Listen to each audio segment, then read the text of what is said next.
नमस्कार दोस्तों, मैं आप सभी का बहुत बहुत स्वागत करता हूं मेरे यूट्यूब चैनल पर, जहां मैं आप सभी को आज बताऊंगा क्लास 12th के बायोलॉजी का चैप्टर नंबर 1, जिसमें है पुष्पी पादपों का लैंगिक जनन। ठीक है, नया जो पाठ्यक्रम आया, जो नया सिलेबस आया है, उसमें क्या है, पहला चैप्टर क्या है, पुष्पी पादपों में लैंगिक जनन है। ठीक है ना। तो इसका हम लोग पार्ट 1 देखे थे। पार्ट 1 में मैंने कुछ चीज़ें बताई थी, अब देखेंगे पार्ट 2। ठीक है ना। तो पार्ट 1 में जो मैंने बताया था उससे कुछ चीज़ें छूटी हुई जो भी होंगी मैं इसमें क्लियर कर देता हूँ। देखिए इसमें क्या था ना, ये पेडिकल था, वादल था, दल था। ठीक है ना, ये ओवरी, सब कुछ इसमें था ना। लेकिन उसमें ना ये बीजांड नहीं मैंने बनाया था, बीजांड भी मैंने बनाया था, लेकिन ओ फ्लावर का जो डिजाइन था दूसरे टाइप का था। तो आप ऐसे भी और उस तरीके से भी बना सकते हैं। तो जो बीजांड है ना, वो क्या करता है, यही बीजांड, जो बीजांड है ना, ये किस में चेंज हो जाता है, बीज में। मैच्योर होकर किस में, सीड, मतलब बीजांड जो है वो मैच्योर होकर किस में चेंज हो जाता है, सीड में चेंज हो जाता है। तो बीजांड जो है ना, बीजांड के अंदर होता क्या है कि ये देखिए ना, ऊपर 3, नीचे 3 और बीच में 2, टोटल कितने, 3 3 6 2 8, कितने, 8। तो ये क्या है, इसी में है, ये जो बीच वाला होता है ना, बीच वाला, ठीक है, इसको क्या कहते हैं, अंड कोशिका एग सेल, क्या कहते हैं, एग सेल के नाम से जानते हैं। अंड कोशिका यहाँ से, और परागकण जो है ना, मैंने ही लिखा होगा परागकण। परागकण में क्या होता है, नर युग्मक। परागकण में क्या होता है, नर युग्मक। ठीक है, परागकण यहाँ से आया, मान लीजिए ये परागकण इसके ऊपर, स्टिग्मा के ऊपर आ गया। तो स्टिग्मा पे क्या होता है, म्यूकस, मतलब चिपचिपा पदार्थ टाइप का होता है। वो उसे जो पॉलन होता है ना, वो क्या होता है, जर्मिनेट होके क्या बनाता है, पॉलन जर्मिनेट होके क्या बनाता है, एक बनाता है कायिक कोशिका, क्या, कायिक सेल लिख देता हूँ, वेजिटेटिव सेल कहते हैं, और दूसरा बनाता है जनरेटिव सेल। जनरेटिव सेल मतलब जनन कोशिका। तो जो कायिक कोशिका है ना, वो पॉलन ट्यूब का फॉर्मेशन करती है, मतलब पॉलन ट्यूब बनता है। पॉलन ट्यूब कहाँ, बीजांड में प्रवेश करता है, और उसी पॉलन ट्यूब से जो जनरेटिव सेल, मतलब क्या कहते हैं, जनन कोशिका जो होती है, मतलब एन युग्मक की बात करते हैं, नर युग्मक। तो ये 2n के फॉर्म में होता है। तो इसका एक एन क्या करता है ना, अंड कोशिका के आसपास आके मिलता है। तो अंड कोशिका यहाँ से और नर युग्मक यहाँ से। ठीक है ना। नर युग्मक का मतलब क्या, नर युग्मक मतलब एन, और यहाँ पे अंड कोशिका मतलब एक सेल का एन मिलेंगे, क्या हो जाएगा, फर्टिलाइजेशन हो जाएगा। ठीक है ना। तो आइए हम लोग इधर देखते हैं कि लैंगिक जनन जो है ना, पुष्पी पादपों में अगर कंप्लीट होता है तो उनको 3 अवस्थाओं से गुजरना पड़ता है। अगर सेक्सुअल रिप्रोडक्शन इन फ्लावरिंग, मतलब फ्लावर ऐसा कंप्लीट होना है, तो उसके लिए 3 फेज से गुजरना पड़ता है। पहला है कि निषेचन पूर्व घटना के बारे में हमको पता होना चाहिए।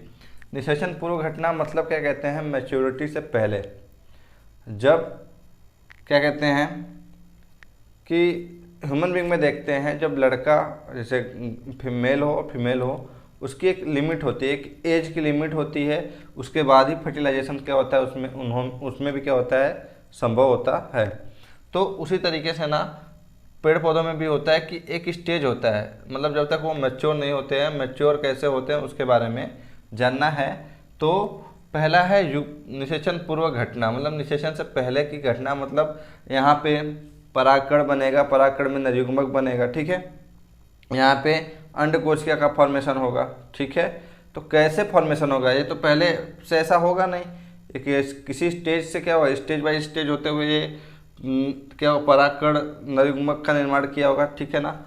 उसके बाद मतलब इसे कहते क्या है, निषेचन पूर्व घटना, मतलब निषेचन से पूर्व, मतलब क्या कहते हैं, निषेचन को कंप्लीट करने के लिए जो तैयारियां की जाती हैं उसको क्या निषेचन पूर्व घटना के अंतर्गत रखते हैं। जैसे क्या होता है, युग्मक का जनन, मतलब एक तरीके से समझिए ना, युग्मक का निर्माण, गैमिट का फॉर्मेशन, गैमिटोजेनेसिस, नर युग्मक का निर्माण और मादा युग्मक का निर्माण। नर युग्मक का निर्माण कहते हैं माइक्रोस्पोरोजेनेसिस, क्या कहते हैं, माइक्रोस्पोरोजेनेसिस। और लघु बीजाणु जनन कहते हैं मादा युग्मक जनन को, मादा युग्मक का निर्माण, मतलब जब मादा युग्मक का निर्माण होता है उसको कहते हैं मेगा स्पोरोजेनेसिस। क्या? मेगा स्पोरोजेनेसिस, लघु बीजाणु जनन, सॉरी गुरु बीजाणु जनन कहते हैं मेगा स्पोरोजेनेसिस। ठीक है, वो क्या कहते हैं? गुरु बीजाणु जनन। तो उसमें क्या होता है कि मादा युग्मक का निर्माण होता है, इसमें क्या होता है? नर युग्मक, मतलब गैमेट का फॉर्मेशन होता है, नर मेल गैमेट और फीमेल गैमेट का। उसके बाद ट्रांसफर, मतलब निषेचन से पहले ये यहाँ से पॉलन में से नर युग्मक मूव, यहाँ से निकला ना, फॉर्मेशन हो गया, मान लीजिए, समझिए कि हो गया, निर्माण हो गया है। अब यहाँ से नर युग्मक निकल के आ रहा है, यहाँ पे मादा युग्मक है, तो यहाँ से ट्रांसफर होके यहाँ पे, यहाँ से इसे, तो यहाँ से हटा ना, अपनी जगह से प्लेस चेंज किया, तो वो जो प्रोसेस है ना वो भी किस में आता है? युग्मक स्थान। अभी निषेचन तो हुआ नहीं, यहाँ से पॉलन स्टिग्मा पे गया, पॉलन ट्यूब का निर्माण किया और किसका निर्माण किया? जनरेटिव सेल का फॉर्मेशन किया, तो वो सब किस में आता है? युग्मक जनन में ही आता है, सॉरी युग्मक स्थानांतरण में आता है। युग्मक मतलब जो नर, मतलब नर युग्मक है वही स्थानांतरित होता है। अक्सर आप मेल में, मतलब ह्यूमन बीइंग में भी देखेंगे, तो जो मेल रिप्रोडक्टिव ऑर्गन है उसमें से स्पर्म जो होता है ना, वही क्या करता है? मूव करके फीमेल रिप्रोडक्टिव ऑर्गन के पास जाता है, मतलब ओवम के पास जाता है। तो ये इसके केस में भी यही है कि जो नर युग्मक है वो मूव करते हुए कहाँ जाता है? एक सेल के पास जाता है। अब वो प्रोसेस जैसे मैंने बताया ना, पॉलिनेशन, परागण, क्या? परागण। तो यहाँ से परागकण निकला और स्टिग्मा पे गया, मतलब वर्तिकाग्र पर गया, और वहाँ से जर्मिनेट करके क्या किया? पॉलन ट्यूब और जनरेटिव सेल का फॉर्मेशन कर लिया, तो वो परागण, ठीक है ना। मतलब जैसे हमने परागण में लिख दिया कि, जैसे हमने लिख दिया कि परागण जो है ना वो भी क्या करता है? युग्मक का ट्रांसफर करने का काम करता है। उसके बाद दूसरा है फर्टिलाइजेशन, मतलब अब जब यहाँ से नर युग्मक आएगा पॉलन ट्यूब से, तो कहाँ मिलेगा? अंडकोशिका से मिलेगा। अगला काम यही है कि अंडकोशिका से उसको मिलना है, तो नर युग्मक क्या हो जाएगा? मादा युग्मक संलयन, मतलब मिल जाएगा, फ्यूजन करेगा, ठीक है। मेल गैमेट फीमेल गैमेट क्या करेंगे? फ्यूजन करेंगे, और वो प्रोसेस क्या कहलाएगा? फर्टिलाइजेशन कहलाएगा। निषेचन पश्च घटना, निषेचन के बाद की घटना। अब ये निषेचन हो गया, तो निषेचन के बाद क्या होता है? एक नर युग्मक का है ये मादा युग्मक, मिलेंगे दोनों, क्या बनाएंगे? टूयन। क्या बनाएंगे? टूयन। इसको क्या कहते हैं? युग्मनज। क्या कहते हैं? युग्मनज मतलब जाइगोट। अब जाइगोट किसमें बदलता है? ब्रूड। ब्रूड मतलब एम्ब्रियो। एम्ब्रियो किसमें चेंज हो जाएगा? सीड में। जैसे इसमें क्या होता है ना, मानिए 2 सेल हैं, ये फॉर्मेशन के करके 4 सेल, ये फिर क्या इसमें 8 सेल, ये साइज बड़े होते जा रही है ना, तो ये जो जाइगोट है बड़ा होते होते किसका फॉर्मेशन करता है? एम्ब्रियो। फिर ये बड़ा होते होते किसका फॉर्मेशन कर लेता है? सीड का फॉर्मेशन कर लेता है। तो हमें इस पूरे चैप्टर में क्या पढ़ना है वो चीज़ें मैंने शॉर्ट में आपको बता दी है कि नर युग्मक का निर्माण होगा, मादा युग्मक का निर्माण होगा, फिर निर्माण होने का प्रोसेस कैसे कैसे निर्माण होगा वो, उसके बाद निषेचन होगा, दोनों मिलेंगे। निषेचन के बाद क्या होगा? भ्रूण का निर्माण और बीज का निर्माण किस प्रकार से होता है उसके बारे में देखेंगे। आप सब क्या करिए कि इसका स्क्रीनशॉट ले लीजिए, फिर इसके आगे मैं आपको बताता हूँ। आप सभी ने स्क्रीनशॉट ले लिया होगा, ठीक है। तो आइए हम लोग अब देखते, छोटा सा टॉपिक है पुष्पी पादपों में पीढ़ी का अंतरण। तो alternation of generation in angiosperm, तो इसका मतलब क्या है ना कि जो पुष्पी पादप है उसमें क्या होता है कि प्लांट तो ख़त्म हो जाता है, तो नया प्लांट कैसे आता है? वही क्या होता है, उसी प्रोसेस क्या कहते हैं? पीढ़ी। एक आदमी मतलब एक प्लांट खत्म होता है, उसी का नया प्लांट क्या होता है? रेडी हो जाता है। वो कैसे होता है? सीड के माध्यम से ही होगा, ठीक है। तो उसमें क्या होता है? उसी को क्या कहते हैं? पीढ़ी का अंतरण हो रहा है। तो मैंने क्या किया, एक प्लांट लिया, उसका मैं दिखाऊंगा कि किस तरीके से वो फिर से नया प्लांट आता है ना। एक प्लांट से दूसरा, उसी का दूसरा प्लांट कैसे आता है?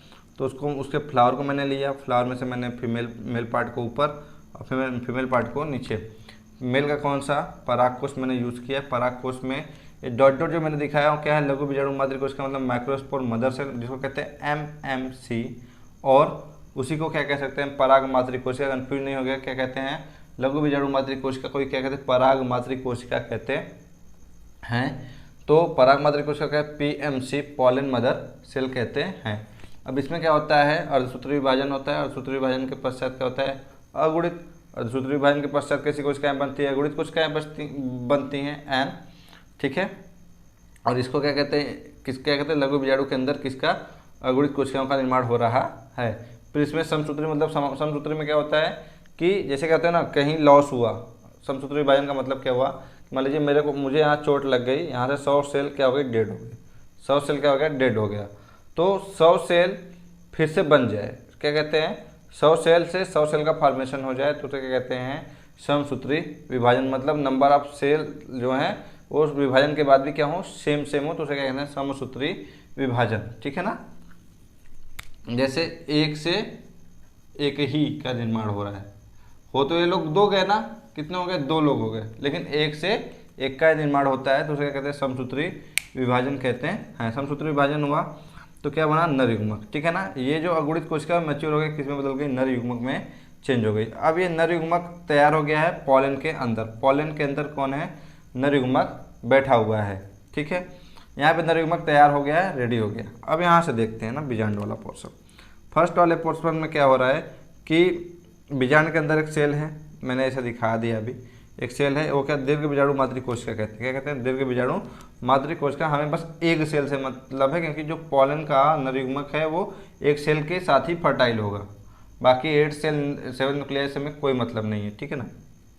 7 सेल 8 न्यूक्लियाई, क्या 7 सेल 8 न्यूक्लियाई। ठीक है ना, उससे में कोई मतलब नहीं। दीर्घ बीजाणु मातृ कोशिका जो है उसे कहते हैं mega spore mother cell, MMC से भी कहते हैं। ये कैसा होता है, द्विगुणित होता है। कैसा होता है, द्विगुणित। अब ये क्या होता है, इसमें अर्धसूत्री विभाजन होता है। क्या होता है, अर्धसूत्री विभाजन, मतलब ये अलग अलग हो जाते हैं, तो इसमें से एक जो रहता है वो बचा रहता है। ठीक है, बाकी वो सब क्या कहते हैं, सहयोगी कोशिकाएँ सब रहती हैं, उसका कोई मतलब नहीं है, उसके बारे में मैं भी बताऊँगा। तो ये जो एक कोशिका बची, ठीक है ना, वो कैसी है, अगुणित है। कैसी है, अगुणित है, जिसको क्या कहते हैं, दीर्घ बीजाणु कहते हैं, मतलब मेगा स्पोर कहते हैं। क्या कहते हैं, मेगा स्पोर। यहाँ से एक जो था वो क्या था, दीर्घ बीजाणु मातृ कोशिका थी, उसका क्या हो गया, अर्धसूत्री विभाजन हो गया बेचारे में, और एक ही कोशिका बची, मतलब अगुणित कोशिका बची। ठीक है, हैप्लॉइड, वो कोशिका यहाँ बची है। अब ये देखिए आगे जा रहा है, आगे जाने के बाद क्या हो रहा है, यहाँ पे ब्लैक वाला जो है ना वो दीर्घ बीजाणु वाला है ना, वो क्या हो गया, मादा युग्मक। मतलब इसमें क्या हो गया, समसूत्री विभाजन। क्या, समसूत्री विभाजन हुआ, और क्या, मादा युग्मक यहाँ पे बैठा हुआ है। ठीक है, अब यहाँ से नर युग्मक रेडी हो गया है, यहाँ से मादा युग्मक। ठीक है, अर्धसूत्री विभाजन हुआ, फिर समसूत्री विभाजन हुआ, और क्या हो गया, मादा युग्मक नर युग्मक तैयार हो गए। अब जो पॉलन ग्रेन है किस पे पहुँचता है, वर्तिकाग्र पे जब पहुँचता है तो वर्तिकाग्र पे म्यूकस मतलब चिपचिपा पदार्थ होता है, नमी होती है, उस वजह से वर्तिकाग्र जो होता है वो जो पॉलन होता है वो जर्मिनेट करता है। जर्मिनेट मतलब जम जाता है एक तरीके से, मुझे वो ना हरा होने वजह से अंकुरित हो जाता है। क्या कहते हैं, अंकुरित हो जाता है पॉलन ग्रेन। अंकुरित होने के बाद वो किसका निर्माण करता है, मैंने बताया जनन कोशिका और कायिक कोशिका। तो जर्मिनेशन होता है जब उसमें परागकण में, तो उसमें से जो कायिक कोशिका होती है, जो वेजिटेटिव सेल होती है, वो किसका, पॉलन ट्यूब का निर्माण करती है। जनन सेल जो होती है वो नर युग्मक। क्या, नर युग्मक। नर युग्मक क्या करता है, मूव करते हुए आता है, मूव करते हुए देखिए आया, और जब यहाँ आएगा तो 2 हो जाएंगे, तो मैंने उसको अलग से दिखा दिया कि भैया यहाँ से मादा युग्मक बैठा हुआ था और नर युग्मक खुद ही आया है, और दोनों मिल गए, नर युग्मक एक मादा युग्मक।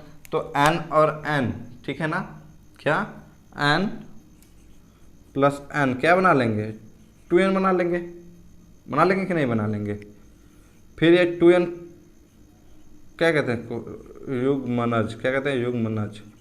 किसमें बदल जाएंगे, भ्रूण में बदल जाएंगे, बदलेंगे कि नहीं बदलेंगे। और भ्रूण के बाद एक किसमें बदल जाएंगे, बीज में, और बीज इस तरीके से होगा, और बीज में फिर से क्या हो जाएगा, अंकुरण। अंकुरण से फिर यही पौधा आएगा, और फिर इसी पौधे से यही फ्लावर आएगा, और ये एक तरीके से फिर से वही पौधा क्या हो जाएगा, तैयार हो जाएगा। और ये प्रोसेस क्या होता है, कंटिन्यू चलता रहता है, इसलिए इसको क्या कहते हैं, पुष्पी पादपों में पीढ़ी। एक आने मतलब पीढ़ी क्या होती है, जैसे ओल्ड प्लांट डेड होता है और न्यू प्लांट क्या होता है, उसी का सेम क्या होता है, पृथ्वी पर मतलब क्या कहता है, आ जाता है, उत्पन्न हो जाता है। तो वही प्रोसेस जो क्या है, पीढ़ी एकांतरण कहलाता है। इसी वजह से क्या होती है, किसी भी जो फ्लावरिंग प्लांट है उसकी कोई भी जाति क्या होती है, जल्दी लुप्त नहीं होती है। ठीक है ना। आप इसको एक बार क्लियर देख लीजिएगा, स्क्रीनशॉट ले लीजिए, ठीक है। एक दो बार इसको आप देखेंगे तो आपको एकदम क्लियर समझ में आएगा कि क्या प्रोसेस हुआ था, ठीक है। और ये वीडियो अगर आपको अच्छी लगे तो आप ज़रूर लाइक करिएगा, अधिक से अधिक लोगों के पास शेयर करिएगा और चैनल को जरूर सब्सक्राइब करिएगा। तब तक के लिए आप सभी का बहुत बहुत धन्यवाद।